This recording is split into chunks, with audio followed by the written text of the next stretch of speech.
লজ্জাজনক বিষয়, এদেশের মেয়েদের তাদের বাবারা,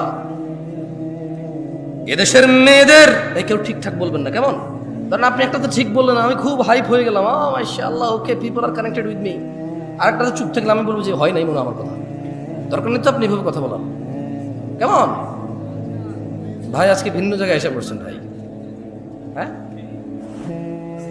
এই দেশের বাপেরা তাদের কন্যাদের গায়রতের আত্মমর্যাদা শিক্ষা দেয়নি। এজন্য তাদের স্বামীরা ঘুষখোর হলে, সুদখোর হলে, দুর্নীতিবাজ হলেও তাদের স্ত্রীরা বড় বড় গহেনা পরে, 2 লক্ষ টাকায় গরু কিনে। ভাবি জানেন এটা আপনার ভাইয়া নিয়ে আসছিল, মালদ্বীপ গিয়েছিল যে তখন, বড় করে বলে। অথচ ভাবি জানে এর বেতন 25,000, বউ নিজে জানে স্বামীর বেতন 25,000, ছেলে জানে বাপের বেতন সরকারি স্কেলে 25, কেমন? স্বামী, ছেলে সন্তান জানে তার বাপের বেতন 25,000, শ্বশুর জানে তার জামাইয়ের বেতন 25,000, বাপ জানে তার ছেলের বেতন 25,000, কাজিন ব্রাদার্স অ্যান্ড সিস্টার্স জানে তার কাজিন ব্রাদারের বেতন 25,000। বিমানে চড়ে, ফটো তোলে, ছাড়ে, মসজিদে 2 লক্ষ টাকা দান করে, সভাপতি বলে মারহাবা। ও বেটা আনছে কই থেকে? ওর বাপের কি জমিদারি আমি ওরে চিনি না, আমি ওরে চিনি না। ওর বাপ কত কষ্ট করে ওকে মানুষ করেছে, কত কষ্ট করে পড়ালেখা করেছে ওকে, নিজেরা ঠিকভাবে খায় নাই, পড়ে নাই, বিলাসিতা করে নাই। 4টা ছেলের মধ্যে 3টা ছেলে, 2টা বিদেশ চলে গেছে, একটা শহরে কাজ করতে, 1 টাকায় পড়াশোনা করাইছে, কত কষ্ট করে ওকে পড়াশোনা করাইছে। এরপরে যে ও শিক্ষিত হয়েছে, বাপে গর্ব করে বলে ছেলে মাস্টার ডিগ্রি পাস করেছে, অনার্স মাস্টার্স কমপ্লিট করেছে, কত গর্ব করে বাপের মনটা শান্তি হয়ে ছেলে পড়াশোনা করছে। ওই ছেলের বেতন 25,000, এই ছেলে মসজিদে এসে 2 লাখ টাকা দেয়, ওর বাপের জমি বিক্রি করে দিয়েছে না। হ্যাঁ, মসজিদে ফ্যান এসি জরুরি হয়ে গেছে, ঘুষখোর সুদ করে টাকায় করতে হবে। ছি ছি ছি ছি ছি, বেনামাজি এদেশের মসজিদের সভাপতি কোন সমাজে বসবাস করে? কি গায়রত, আত্মমর্যাদা কি ভাই? অমুসলিমরা কেমন আমি জানি না, মুসলমানদের যদি অবস্থা হয়ে যায়, আত্মমর্যাদা কাজ করে না, আত্মমর্যাদা। মসজিদের ইমাম দেখি যে নেতা নেত্রীর পিছিয়ে খুব লুতুপুতু, কেন ভাই? ইমাম মানি নেতা, ও কিসের নেতা? নেতা না আপনি, ওর নেতা ওর ভোটের মাঠে, ওর নেতা। এখন মসজিদ এটা আমি নেতা, আমি ইমাম। এখন জুমার খুতবা হবে, এখন ইমাম আমি, নেতা আমি, কোনো সভাপতির কথা আমার উপরে যেতে পারবে না, আমি পরামর্শ দেব। আর যদি আমার উপরে নেতৃত্ব দেওয়ার কেউ থাকে, ও খুতবা দিবে, কারণ বেশি যোগ্য মানুষ খুতবা দিলে মানুষের বেশি কাজে আসবে, ঠিক কিনা?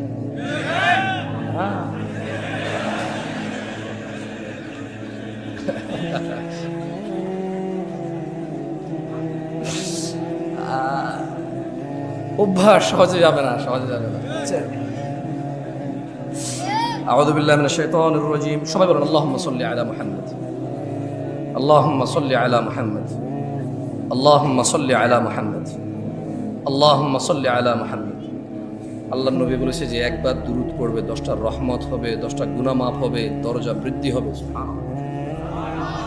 দুরূদ পড়বেন বেশি বেশি। ফাকুবকিবু ফিহা ওয়া হুম ওয়াল গাউন। অতঃপর তাদেরকে এবং পথ ভ্রষ্টকারীদের, নায়ক নায়িকা, গায়ক গায়িকা, খেলোয়াড়, নেতা নেত্রী, এই নর্তকী, গায়ক, যত কেউ মানুষকে পথভ্রষ্ট করে, যারা জায়গায় জায়গায় গিয়ে সিনেমা দেখায়, জাদু দেখায়, যারা মানুষের জন্য জুয়ার আসর বসায় রাখছে, মদের আসর বসায় রাখছে, ক্যারাম খেলার আসর বসায় রাখছে মানুষের জন্য, আল্লাহ বলছেন এদের সবাইকে এবং যারা ওখানে অংশগ্রহণ করে অধোমুখী করে কোথায় নিক্ষেপ করবে? এগুলো বলবেন। এগুলো বললে কি হয়, মানে আপনার মনে থাকবে যে আল্লাহ কি বলছে, কেমন? ঠিক বা ঠিক যে লাভ নাই।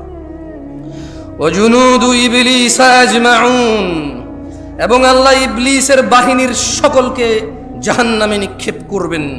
ক্বালু, তারা সবাই ওখানে বলবে, ওয়াহুম ফিহা ইয়াখতাসিমুন, তারা সবাই জাহান্নামে বিতর্কে লিপ্ত হয়ে বলবে, তাল্লাহ, আল্লাহর কসম, ইন কুন্না লাফি দালালিম মুবিন, আমরা তো স্পষ্ট পথ ভ্রষ্টতায় নিমজ্জিত ছিলাম।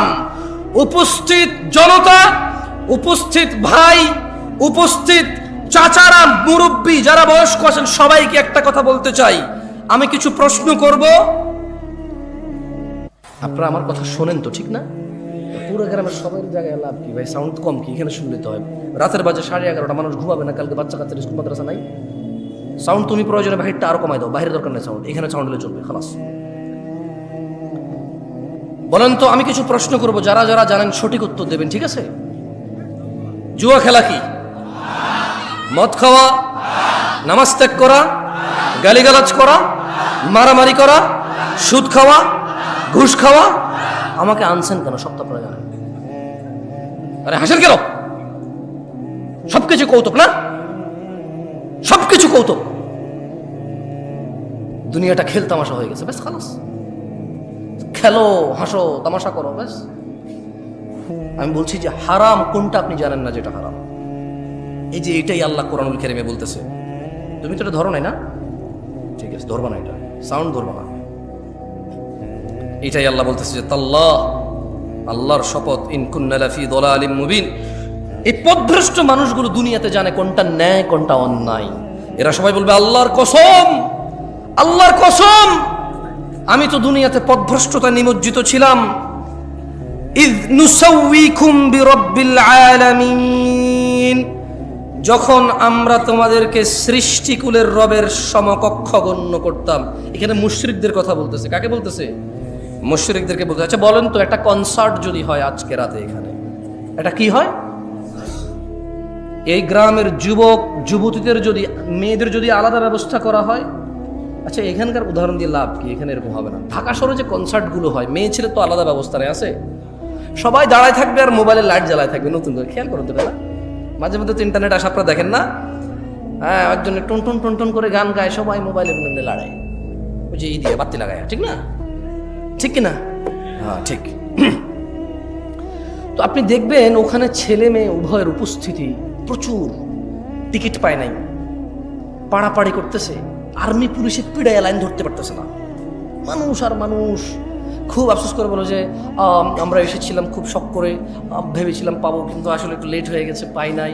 খুব শখ ছিল ওনার গানটা শুনবো, খুব শখ ছিল ওই মহিলার সাথে একটু ড্যান্স করবো, কিন্তু আসলে পাই নাই। বলে না, আপনার লজ্জাও লাগে না? বলে যে ও নর্তকী ডান্স দেখতে যাবে, খুব আফসোস টিকিটটা পায়নি, খুব আফসোস। পুলিশকে যখন ইন্টারভিউ নিতে, পুলিশ বলো যে এখানে আইন শৃঙ্খলা বাহিনী আরও বেশি মোতায়েন হওয়া দরকার ছিল, আমরা আগে থেকে বুঝতে পেরেছিলাম যে মানে পরিস্থিতি এমন করে থাকবে না, আমরা শুরু থেকে এসেছি, লাইন ধরার চেষ্টা করেছি, মানুষ বুঝতে চায় না, নাহলে আরও অনেক ক্ষয়ক্ষতি হয়ে যেত। মানে গান শুনতে যাবে সবাই, কি শুনতে যাবে? আপনি বলেন এটা, বলেন তো, মিউজিক শোনা হারাম না হালাল? নাচ দেখা হারাম না হালাল? কে জানে না? একজন হাত তোলেন যে এটা জানেন না। একজন লোক হাত তোলেন যে জীবনে আজকে প্রথম জানছেন গান শোনা হারাম, এর আগে কোনোদিন শোনেন নাই, হাত তোলেন। তা আমি তো একটু আগে এটাই বলছিলাম, আমাকে কেন নিয়ে আসছেন এই পৃথিবীতে?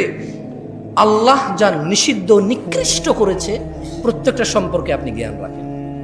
হয়তো কোন আয়াতে বলেছে নিষেধ, কোন হাদিসে বলেছে নিষেধ, এটা আপনি জানেন না, কিন্তু কাজটা যে নিষিদ্ধ এটা আপনি জানেন। এই পৃথিবীতে প্রত্যেকটা ভালো কাজের, প্রায় ভালো কাজ আপনি ইলম রাখেন। হয়তো কোন আয়াতে বলেছে, কোন হাদিসে বলছে, সেটা আপনি কি ইলম রাখেন না, কিন্তু এটা আপনি জানেন কোন কাজটা ভালো। বলেন তো, সালাম দেওয়া কি? নামাজ পড়া কি? রোজা রাখা, হজ করা, যাকাত দেওয়া, ভদ্র নম্র সভ্য চুপচাপ নীরব ঝগড়াঝাটি না করা কি? কোনটা আপনি জানেন না? সবগুলোই জানেন। আল্লাহ আমাদেরকে বোঝার তৌফিক দান করুন। যাই হোক দিনী ভাইরা, আমি আজকে আমার আলোচনার বিষয়ে চলে আসি। কাদের কাদের দাঁড়িয়ে উঠছে? এই কেউ কি মোবাইল আসো, এই সামনের এইগুলা ছাড়া বাকি তোমাদের যাদের হাতে মোবাইলগুলো একটু বন্ধ করো, কেমন? দেখো আজকাল মানুষের ইজ্জত ইন্টারনেটে নিলাম হয়ে যায়, নিলাম। কোনো মুসলমানের ইজ্জতের পরোয়া করে না। কোথাও দুজন ঝগড়া করতেছে, কোথায় থামাবে, কোথায় এটাকে, যাতে পৃথিবীর অন্যান্য মানুষ দেখে না শেখে, এটাকে দমন করবে, উল্টা আরো ভিডিও করে করে ছেড়ে দেয়। আর এই পুরো বাংলাদেশের সব মানুষকে বুঝাই দেয় যে এইভাবে ঝগড়া করা যায়, এরকম হয়, করা যায়, বল থাকলে, শক্তি থাকলে, মেজাজ থাকলে করা যায়। এগুলো ঠিক না। ভালো কাজ প্রচার করা উচিত, খারাপ কাজ দমন আর এটাকে কি বলে, এটাকে মানে এটাকে টেক ডাউন করা উচিত, প্রচার করা উচিত না। ওকে, মোবাইল রাখছেন সবাই না? সবাই আপনারা শ্রোতাদের মধ্যে যারা আছেন মোবাইল রেখে দেন। এগুলো যারা আছে এগুলো দাঁড়ায় গেছে এদিকে, আপনাদেরকে দেখা যাচ্ছে না, ঠিক না? কিন্তু আপনাদের যাদের মোবাইল আছে সামনের লোকজন দেখা যাচ্ছে। আমি দুইটা প্রশ্ন করব, আপনারা কি সুন্দর উত্তর দিবেন আমাকে? প্রথম কথা হলো, আমি আপনাদের বলবো, কেউ কারো দিকে তাকাবেন না, সবাই হাত তুলবেন যারা আজকে, আমি বলে দিচ্ছি, কেউ কারো দিকে তাকাবেন না, সবাই নিম্নমুখী হয়ে অথবা যেভাবে তাকায় আছেন সামনে এভাবে তাকায় থেকে হাত তুলবেন যারা আজকের ফজরের নামাজ পড়েন নাই। হাত তোলেন ফজরের নামাজ যারা পড়েন নাই। না না, তোলেন, সমস্যা না, তুলে রাখেন, তুলে রাখেন। কিছু মানুষ হয়তো বুঝিনি এখন আমার কথা। যারা আজকে ফজর নামাজ পড়েননি হাত তোলেন। তুমি ভিডিও করবে না, এই ছেলে মোবাইল নামাও, মোবাইল নামাও, হ্যাঁ মোবাইল নামাও। যারা ফজর পড়েননি রাখেন, এবার হাত নামান। এবার আমি আরেকটা হাত নামান, আরেকটা প্রশ্ন করি। এই যে আজকে এখানে মাহফিল শিবগঞ্জে, যারা এখানে উপস্থিত আছেন, উপস্থিতদের মধ্যে যারা আজকেই ঈশান নামাজ পড়েন নাই তারা হাত তোলেন। কেউ কারো দিকে তাকাবেন না প্লিজ, লজ্জা পাওয়ার দরকার নাই, কাউকে লজ্জা দেওয়ার দরকার নাই। আমরা জাস্ট এটা অনুমান করবো যে আমাদের মধ্যে আমরা কত গাফেল। যারা ঈশান নামাজ পড়েন নাই আজকেই হাত তোলেন। অনেক, এই সাইডটা অনেক বেশি, হ্যাঁ রাখেন। দেখেন, এই যদি হয় আমাদের অবস্থা, আমরা এই শিবগঞ্জ উপজেলায় আজকে যা কয়টা মাহফিল হচ্ছে, এই ইউনিয়নে আজকে যা কয়টা মাহফিল হচ্ছে, এই গ্রামের আশপাশ 10টা গ্রাম মিলে আজকে হয়তো এই মাহফিলটাই হচ্ছে। এর আশপাশের কোনো গ্রামে মাহফিল আছে এখন? এই এতগুলো মানুষের মধ্যে যারা আমরা আল্লাহর দ্বীন শুনতে পছন্দ করি, আল্লাহর দ্বীন শিখতে ইচ্ছুক, আমাদের মধ্যে 60% জন লোক আজকে ঈশান নামাজে পড়ি না। তাহলে বাকিদের অবস্থা কি? বাকিদের অবস্থা কি? সলাহ, আপনারা কেউ কি মনে কষ্ট নেবেন আমি যদি এই যে মাইক ম্যানের সাথে একটু কথা বলি? ওকে তিরস্কার করবেন? করবেন না। ছোট ভাই, তুমি আমার একটা কথা বলি, মনে কিছু করো না। তুমি আজকে ঈশান নামাজ পড়ো নাই, কিন্তু হাসতেছেন কেন? কোন জায়গায় আসছি ভাই? আপনাকে যে কোনো কথায় হাসেন, কথা বুঝবেন আগে, কত গুরুত্বপূর্ণ কথা বলতেছি। আমার আসলে ওয়াজ করার ইচ্ছাই চলে যাচ্ছে দিন দিন। তুমি তো আজকে ঈশান নামাজ পড়ো নাই, হাসির কি হলো? ও পড়ে নাই নামাজ, মানে হাসির কি আছে? এটা আমি বুঝতে পারছি ও পড়ে নাই। এবার ওকে দিয়ে বলি, এই প্যান্ডেলওয়ালা আছে এই জায়গায়? প্যান্ডেলওয়ালা আছে? আজকে তোমাদের ভলান্টিয়ার কতজন? সবাইকে ডাকো। ওখান থেকে আমি মিনিমাম ছেলে পেলেকে বাইরে করবো যারা ঈশান নামাজ পড়ে না। সব বাইরে আছে না? ঠিক আছে, আমি চলে গেলাম। ইনশাল্লাহ ওয়াজ শেষ করে তোমরা কালকে বিচার করিও তোমাদের, যে তোমাদের ভলান্টিয়ারদের মধ্যে কত ছেলে ইভেন নামাজ পড়ে না ঈশান, কিন্তু ওরা ওয়াজ করাচ্ছে আমাকে কত দূর থেকে নিয়ে এসে। ওদের কথা হচ্ছে সারা বাংলাদেশের, সারা শিবগঞ্জকে হিদায়ত করে দেবে। তাহলে কোনো মানুষ আর খারাপ করবে না, সব খারাপ আমাদের। হুজুর নিয়ে আসছে দূর থেকে, সব মানুষের হিদায়ত করে দেবে, কেউ আর অন্যায় করবে না। তাহলে একমাত্র অন্যায় করার বাকি কে থাকে? আমরা। আমরা আয়োজন করে হুজুর নিয়ে এসে সবাইকে ফু দিয়ে হেদায়ত করে দেবে। ফু দিয়ে হেদায়ত হয় না? ফু দিলে হেদায়ত হয়? হেদায়ত কে দেয়? চাইতে হয় কিনা? কারা চায়? যারা জান্নাতের আশা করে, যারা জাহান্নামের ভয় পায়।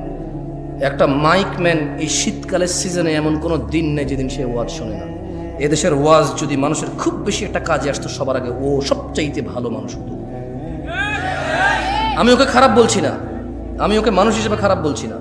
আমার ওয়াজ যদি কারো কাজে আসতো, আমি বিলিভ করি প্যান্ডেলওয়ালা, মাইকওয়ালা আর স্বেচ্ছাসেবক ভলান্টিয়ারদের সবার আগে কাজে আসতো। কিন্তু আমি দেখেছি এদেশের আয়োজকদের মধ্যেই বেনামাজি, ঘুষখোর, সুদখোরে ভরপুর থাকে। দু একজন ভালো থাকে, দু একজনের ইচ্ছা চেষ্টায়, বাকিরা, হ্যাঁ বাকিরা যে সাড়া দেয় এটার জন্য তারা নেকি পাবে যদি তারা নামাজি হয়ে মরে। আর বেনামাজি মরলে উঠলে হিসেবেই আসবে না। আল্লাহ আমাদের বোঝার তৌফিক দান করুন। তোমাদের যাদের বয়স, মানে যাদের দাড়ি উঠেছে এবং দাড়ি শেভ করো তোমরা যারা, কেমন, আমি তোমাদের, যারা তোমরা শেভ করো তারা তোমরা হাত তোলো। মানে যারা দাড়ি কাটো তারা হাত তোলো তো একটু, কতজন সংখ্যা? সব কথায় দেখি হাসে আপনাদের এলাকার মানুষ, আমি বুঝলাম না জিনিসটা। সব কথায় হাসে। তুমি তো দাড়ি কাটো, হাত তুলছো না কেন? এই কেউ ভিডিও করবে না, কেউ ভিডিও করবে না। তোমাদেরকে বলছি যে মুসলমানের ইজ্জত আমানত তোমাদের কাছে, তারপরে তোমরা ভিডিও করতেছো কেন? লজ্জা দিচ্ছ সবাইকে। এটা কি বিক্রি করবা ফেসবুকে? ফেসবুক মানে মুসলমানদের ইজ্জত ফেসবুকে বিক্রি করে দিবা? হাত তোলো যারা শেভ করো, দাড়ি কাটো যারা, ছোট করো, শেভ না ছোট করো, এই একটু সাইজ করো যারা, তারাও তোলো, তোলো তোলো তোলো তোলো। হাত নামাও, হাত নামাও। জান্নাতে যেতে চাও? তবে শোনো, শিবগঞ্জের মানুষ 20 মিনিট কথা বলবো, আর ইনশাআল্লাহ সর্বোচ্চ 20 মিনিট কথা বলবো ইনশাআল্লাহ। দেখো তোমার জান্নাতে যাওয়ার জন্য কোনো কিছু পাও কিনা, যেটা তোমার মানতে ইচ্ছে হবে, যেটা তোমার শিখতে ইচ্ছে হবে, করতে ইচ্ছে হবে, আর জান্নাতে যেতে ইচ্ছে হবে। قال الله تعالى إن الدين عند الله الإسلام, নিশ্চয়ই আল্লাহর কাছে একমাত্র মনোনীত দিন হচ্ছে ইসলাম। وما اختلف الذين أوتوا الكتاب إلا من بعد ما جاءهم العلم بغيا بينهم, আর যাদেরকে কিতাব দেওয়া হয়েছিল তারা কেবল নিজেদের পরস্পরের নিজেদের ঝগড়াঝাটির বলিবশত হয়ে বিদ্বেষ পোষণ করেছে। তাদের কাছে জ্ঞান আসার পরেও জানা করা কি, দাড়ি কাটা কি, সুদ খাওয়া কি, ঘুষ খাওয়া কি, মারামারি করা, বাপ মায়ের অবাধ্য হওয়া, নামাজ ত্যাগ করা, গালিগালাজ করা। আল্লাহ বলছে জ্ঞান আসার পর নিজেদের বিদ্বেষ, নিজেদের একজন আরেকজনের সাথে প্রবলেম, এই দল ওই দল, ও দল এই দল, ওরা হানাফি করে, এটা শাহাফি করে, এটা মালাকি করে, ওটা হাম্বালি করে, ওটা চিশতি করে, ওটা সাবরি করে, ওটা তরিকত করে, ওমুকে ওটা হাকিকত করে, ওটা মারেফত করে, হ্যাঁ ওটা চিশতি করে। এই শুধু মানে এটা কেন করবো না, এটা তো সুন্নত, বলছে যেটা ওয়াহাবি করে। এটা কেন করছো, এটা তো বিদআত, বলছে এটা ওয়াহাবিরা করে না, আমরা করি। মানে ইসলামের সাথে ওর কোনো প্রবলেম নাই, কোরআন সুন্নাহর সাথে ওর কোনো বিদ্বেষ নাই, কিন্তু শুধু ওই অমুক দলে এটা করে তাই ও করবে না, অমুক দলে এটা করে না তাই ও করবে।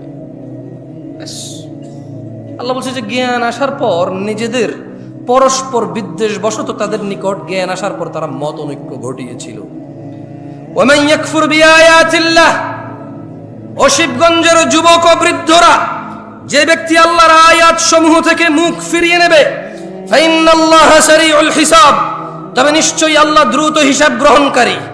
জেনে রাখো, তোমরা যারা রোনালদো, রিভালদো, খেলোয়াড়, নায়ক, নায়িকা, গায়ক, গায়িকার অনুসারী রয়েছো, তোমরা যারা তাদের মতো চুল রাখো, প্যান্ট পরো, জামা কাপড় পরো, গান গাও, গান লেখো, কবিতা করো, ওইভাবে ভালোবাসো যেভাবে তারা ভালোবাসে, ওভাবে ঘৃণা করো যেভাবে তারা ঘৃণা করে, তারা দুঃখে তোমাদেরকে নাটক করে দেখায়, ফাঁসি দিয়ে দেয়, তোমরাও দিয়ে দাও।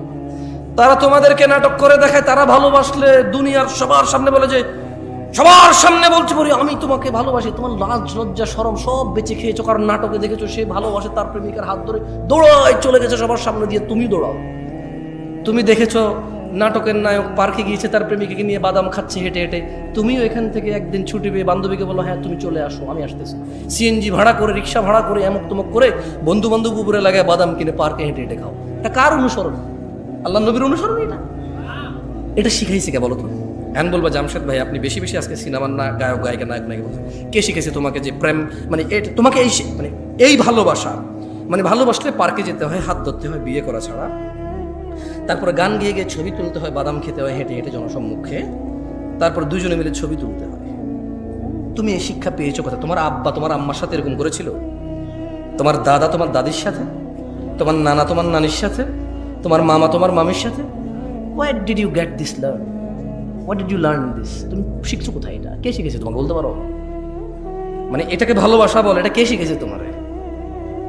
কোন একটা মেয়েকে বিয়ে করো নাই, দেখছো খুব সুন্দর লাগছে, আর যেটা সুন্দর ওকে সবার কাছে সুন্দর লাগবে। আশ্চর্য, যে মেয়েটা সুন্দর ওই মেয়েটা শুধু তোমার চোখে সুন্দর লাগে এরকম না, সবার চোখে সুন্দর লাগবে ওটাকে।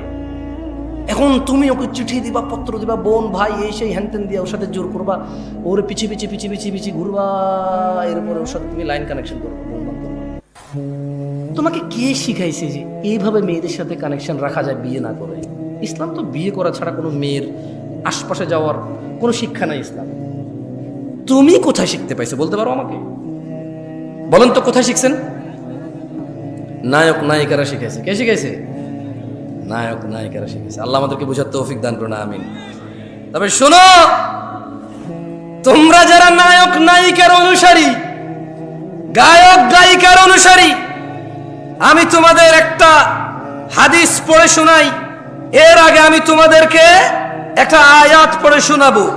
আল্লাহ বলছেন মাইয়ুতির রাসূল, যে রাসূলের অনুসরণ করে, রাসূল যেভাবে ভালোবাসে সাল্লাল্লাহু আলাইহি ওয়াসাল্লাম, রাসূল যেভাবে ঘৃণা করে সাল্লাল্লাহু আলাইহি ওয়াসাল্লাম, তিনি সাল্লাল্লাহু আলাইহি ওয়াসাল্লামের যে অনুসরণ করে ফাকাদ আতা আল্লাহ, যে আমার রাসূলের মতো খায়, যে আমার রাসূলের মতো পড়ে, যে আমার রাসূলের মতো ভালোবাসে, যে আমার রাসূলের মতো ঘৃণা করে সাল্লাল্লাহু আলাইহি ওয়াসাল্লাম, ফাকাদ আতা আল্লাহ,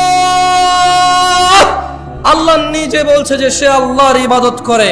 ওয়ামান তাওয়াল্লা, আর যদি কেউ রাসূলের অনুসরণ থেকে মুখ ফিরিয়ে নেয়, ওর নায়কের মতো দেখতে হবে শেভ করে, ওর গায়কের মতো দেখতে হবে শেভ করে, ওর চুল এমনি এমনি কাটবে, অমুক খেলোয়াড়ের মতো দেখতে হবে। আল্লাহ বলছে যে ওয়ামান তাওয়াল্লা, যে রাসূলের অনুসরণ করে না, ফামা আরসালনাকা আলাইহিম হাফিযা, ইয়া রাসূলুল্লাহ আমি আপনাকে এই সুন্নত বিরোধী লোকগুলোর তত্ত্বাবধায়ক করে পাঠাইনি। দিন হচ্ছে আল্লাহর কাছে একমাত্র ইসলাম, তাহলে দিন কি? এটাও কোরআনুল কারীমে আল্লাহ বলছেন ওয়ামা আতাকুমুর রাসূল, যা রাসূল দিয়েছে ফাখুযুহু, যত কিছু তোমার রাসূল আমার রাসূল দিয়েছেন, ফাখুযুহু, তা সব নিয়ে নাও। ওয়ামা নাহাকুম আনহু, যত কিছু থেকে নিষেধ করেছে, ফান্তাহু, তা থেকে তোমরা বিরত হও। ওয়াত্তাকুল্লাহ ইয়া নাস, তোমরা আল্লাহর তাকওয়া অবলম্বন করো। ইন্নাল্লাহা শাদীদুল ইকাব, নিশ্চয়ই আল্লাহ শাস্তি দানে অনেক কঠোর। দিনী ভাইরা, রাসূল সাল্লাল্লাহু আলাইহি সাল্লাম কি দিয়েছে বলতে পারেন কেউ? অনেক কিছু দিয়েছে। কতটুকু আমি একটু পড়ে শোনাবো আপনাকে, একটা হাদিস শোনাবো। দেখেন, আন আব্দুল্লাহ ইবনে মাসউদ রাদিয়াল্লাহু আনহু قال, আব্দুল্লাহ ইবনে মাসউদ রাদিয়াল্লাহু আনহু থেকে বর্ণিত, তিনি বলেন قال রাসূলুল্লাহ সাল্লাল্লাহু আলাইহি ওয়াসাল্লাম, আল্লাহ রাসূল সাল্লাল্লাহু আলাইহি ওয়াসাল্লাম বলেছেন, ইন্নাহু লাইসা শাইউন ইউকাররিবুকুম ইলাল জান্নাহ ইল্লা ক্বাদ আমারতুকুম বিহি। আব্দুল্লাহ ইবনে মাসউদ বলতেছেন রাদিয়াল্লাহু আনহু যে আল্লাহ নবী সাল্লাল্লাহু আলাইহি ওয়াসাল্লাম বলছে যে নিশ্চয়ই এমন সকল কিছু যা তোমাদের ইউকাররিবুকুম ইলাল জান্নাহ, যা তোমাদের জান্নাতের নিকটবর্তী করে, ইল্লা ক্বাদ আমারতুকুম বিহি, কোনো কিছু আমি নির্দেশ দেওয়া থেকে বিরত হইনি। কোনো কিছু, এমন যত কিছু আছে তোমাকে জান্নাতের নিকটবর্তী করবে, আমি সব কিছুর আদেশ করেছি।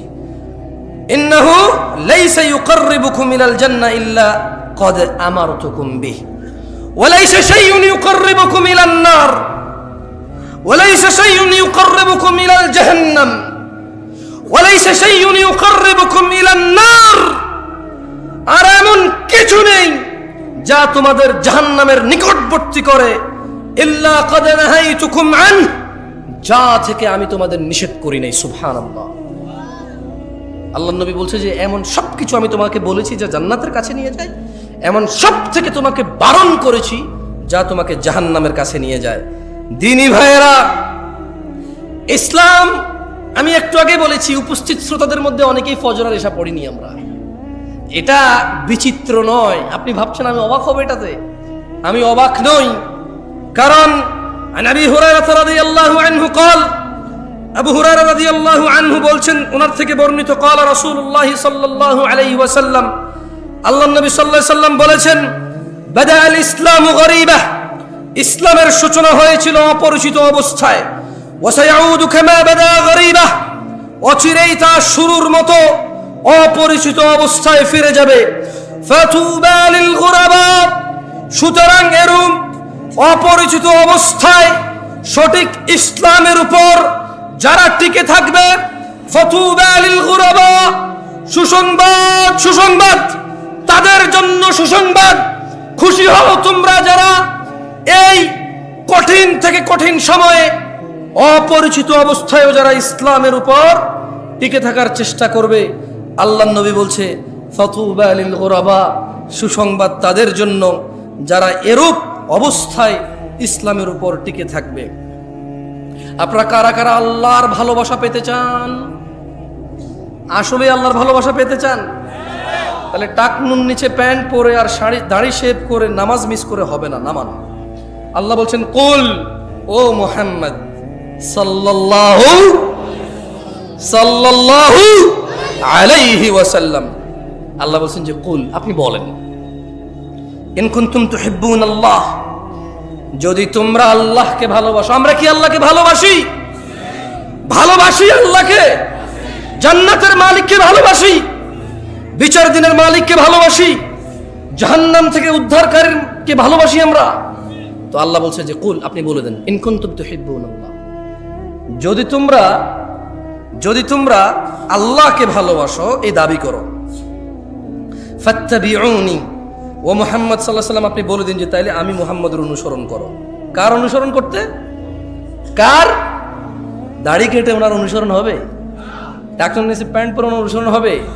দাঁড়িয়ে দাঁড়িয়ে চায়ের কাপ বাম হাতে খেয়ে ওনার অনুসরণ হবে? ডান পা দিয়ে টয়লেটে গেলে ওনার অনুসরণ হবে? ঘরে সালাম না দিয়ে ঢুকে গেলে ওনার অনুসরণ হবে? বাতি, ফ্যান, সুইচ এগুলো বিসমিল্লাহ বলে অন অফ না করলে ওনার অনুসরণ হবে? বিসমিল্লাহ বলে দরজা বন্ধ না করলে ওনার অনুসরণ হবে? তো তাহলে ওনার অনুসরণ হবে যদি আমরা ওনার সুন্নতকে পালন করি। আল্লাহ বলছেন ইউহিব্বুকুমুল্লাহ, যারা যারা রাসূলকে ভালোবাসো শুনে নাও, তোমাদেরকে আমি আল্লাহ নিজে ভালোবাসি। ওয়া ইয়াগফির লাকুম যুনুবাকুম, তোমাদের সমস্ত গুনাহ আমি ক্ষমা করে দেব। ওয়াল্লাহু গফুরুর রহিম, আর আল্লাহ হচ্ছে অত্যন্ত ক্ষমাশীল। দেখুন, আপনাকে একটা কথা বলি আমি, আউযু বিল্লাহি মিনাশ শাইতানির রাজিম। সেটা হচ্ছে, আজকে উপস্থিত যারা বেনামাজি, নামাজ ত্যাগ করেছেন, যারা উপস্থিত আছেন, কারো বয়স 40 বছর, কারো বয়স 30 বছর, কারো বয়স আচ্ছা একটু 25 বছরের কম যারা, তারা একটু উঠে দাঁড়াও তো। 25 বছরের নিচে যাদের বয়স কম, উঠে দাঁড়াও। কম, আপনার দান পাবেন কোথা থেকে? সব তো ছাত্র, কালেকশন হবে না, সব তো ছাত্র, ছোট ছেলে মেয়ে। মাশাআল্লাহ, তাবারাকাল্লাহ। বসো বসো বসো।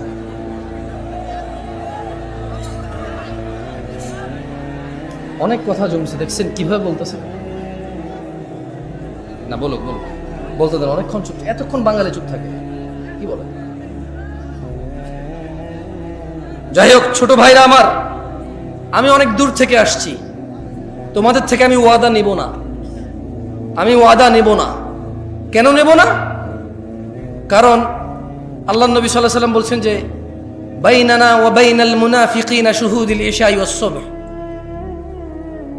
মুনাফিকদের আর মুসলমানদের মধ্যে পার্থক্য হচ্ছে ঈশা এবং ফজরের নামাজে উপস্থিত হওয়া। মুনাফিকরা উপস্থিত হতে পারে না। আমাদের মধ্যে বহু মানুষ ফজর আর ঈশাই পড়ি নাই। সো আমি আর নতুন করে যে মুনাফিকের 3টি আলামত, ওয়াদা করলে খেলাফ করে, তোমাদের থেকে নতুন করে ওয়াদা নিয়ে তোমাদের উপর আমি জিম্মেদারি চাপাই দেব না। তবে আমি কি তোমাদের কিছু অনুরোধ করতে পারি? তোমরা কি অনুরোধটুকু রাখবা? ভাই আমার, আজকের পর থেকে, এখনের পর থেকে, এখান থেকে যাবা, বাসায় যাবা, সোজা গিয়ে অজু করবা, সোজা গিয়ে অজু করবা, অজু করে ঈশার 4 রাকাত সালাত আদায় করে ফেলবা। কয় রাকাত? এই 4 রাকাত পড়া ছাড়া ঘুমায়ও না। এবং আজকের পর থেকে তুমি ফজরের 2 রাকাত ফরজ, জোহরের 4 রাকাত ফরজ, আসরের 4 রাকাত ফরজ, তারপরে মাগরিবের 3 রাকাত ফরজ, ঈশার 4 রাকাত ফরজ, আজকের এই মুহূর্ত থেকে তুমি, তোমার বাপ মা মরে যাক, পৃথিবীতে ঘূর্ণিঝড় সিডর হয়ে যাক, পৃথিবী উল্টে যাক, একদিক ভেসে যাক, আরেক দিক ভেঙে যাক, যুদ্ধে সবচা সারখার ধ্বংস হয়ে যাক, রাজনীতির দলাদলি মারামারিতে সারা পৃথিবী রক্তাক্ত হয়ে যাক, আজকের এই মুহূর্ত থেকে তুমি কোনোদিন এই 17 রাকাত নামাজ ত্যাগ করিও না। তাহলে প্রশ্ন, জামশেদ ভাই, আমার 20 বছর বয়স, 10 বছরের সলাৎ ফরজ। জামশেদ ভাই, আমার 25 বছর বয়স, 10 বছরের সলাৎ ফরজ। জামশেদ ছোট ভাই, আমার 40 বছর বয়স, 10 বছরের সলাৎ ফরজ। বাবা জামশেদ ভাতিজা, আমার 50-55 বছর বয়স, সলাৎ 10 বছরে ফরজ। এই যে আমার 15 বছর, 20 বছর, 30 বছর, 40 বছর নামাজ আদায় করিনি, এর কি হবে? এর কি হবে? আমি এর কোরআন থেকে সমাধান দিয়ে চলে যাচ্ছি, তুমি সমাধান নিয়ে নাও, ওকে? ইনশাআল্লাহ, ইনশাআল্লাহ। এই যে তোমার 50 বছরের অপরাধ, তোমার 40 বছরের অপরাধের কি হবে, এটা আমি বলে দিয়ে বিদায় নিয়ে চলে যাব। এরপর তুমি সিদ্ধান্ত নিবা আজকে তোমার 50 বছরের গুনাহকে কি করবা। তুমি সিদ্ধান্ত নিবা আগামীকাল তুমি মুসলিম হয়ে বসবাস করবা নাকি অমুসলিম হয়ে বসবাস করবা, মুশরিক মুনাফিক বেঈমান হয়ে মৃত্যুবরণ করবা নাকি মুসলমান হয়ে মৃত্যুবরণ করবা। এটা তোমার সিদ্ধান্ত হবে। শোনো, যার যা অপরাধ আছে, অপরাধের ধরন আমি বলতেছি না, কারণ আল্লাহ অপরাধের ধরন বলে নাই। আল্লাহ বলছে ইল্লা মান তাব, অতঃপর যে তার যাবতীয় যত বড় হোক, যত ছোট হোক, যত জঘন্য হোক, যত নিকৃষ্ট হোক, যত বর্বর হোক, ইল্লা মান তাব। বোনরা আমার, মনোযোগ দিয়ে শুনবেন, ভাই আমার, সূরা ফুরকানের 70 নম্বর আয়াতে আপনার 50 বছরের গুনাহের সমাধান আছে। ইল্লা মান তাব, অতঃপর যে তওবা করবে, ওয়া আমানা, ঈমান আনবে, ওয়া আমিলা আমালান সালিহা, তওবা করবে, ঈমান আনবে, ভালো কাজ করবে। কয়টা কাজ? প্রথম, জোরে বলেন, প্রথম, পরে, এরপর তওবা করবে, ঈমান আনবে, ভালো কাজ করবে। আল্লাহ বলছেন ফাউলাইকা ইউবাদদিলুল্লাহু সাইয়্যাতিহিম হাসানাত। যদি কোন মানুষ তার অপরাধ যা খুশি হোক, যত খুশি হোক, তওবা করলো, ঈমান আনলো, ভালো কাজ করলো, পিছনের এই যে গুনাহ, আল্লাহ বলছে যে এটাকে শুধু মাফ করব না, এটাকে নেকিতে পরিবর্তন করব।